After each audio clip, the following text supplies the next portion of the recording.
విభజన చట్టం హామీలు అమలు తీరుతెన్నులపై హోంశాఖ పార్లమెంటరీ స్థాయి సంఘం దృష్టి సారించింది. కేంద్ర మాజీ ఆర్థిక మంత్రి పి చిదంబరం చైర్మన్ గా వ్యవహరిస్తున్న స్థాయి సంఘం పలు మంత్రిత్వ శాఖలకు నోటీసులు పంపించినట్లు సమాచారం. ఆంధ్రప్రదేశ్ విభజన చట్టం అమలు జరుగుతున్న తీరు, పార్లమెంట్లో ఇచ్చిన హామీల్లో అమలు చేసినవి, చేయాల్సిన అంశాలపై పూర్తి సమాచారం ఇవ్వాలని శాఖల వారీ స్థాయి సంఘం నివేదిక కోరింది. రాష్ట్ర విభజన హామీల అమలుపై ఈ ఏడాది జనవరి 4న తెలుగుదేశం పార్టీ ఎంపీలు ప్రధానిని కలిశారు. ప్రధానికి విభజన హామీలు అమలు జరుగుతున్న తీరు, పెండింగ్ అంశాలపై 16 పేజీల నివేదిక అందించారు.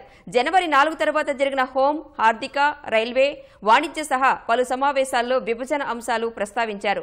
హోంశాఖ పార్లమెంటు స్థాయి సంఘం చైర్మన్ చిదంబరం ఈ విషయాలపై పూర్తి సమాచారం అడిగినట్లు తెలిసింది. జనవరిలో ప్రధానికి ఇచ్చిన నివేదికను వివిధ శాఖల అధికారులకు పంపినట్లు తెలిసింది. స్థాయి సంఘం చైర్మన్ నివేదిక కోరడంతో హోంశాఖ అధికారులు నివేదిక తయారు చేస్తున్నట్లు సమాచారం.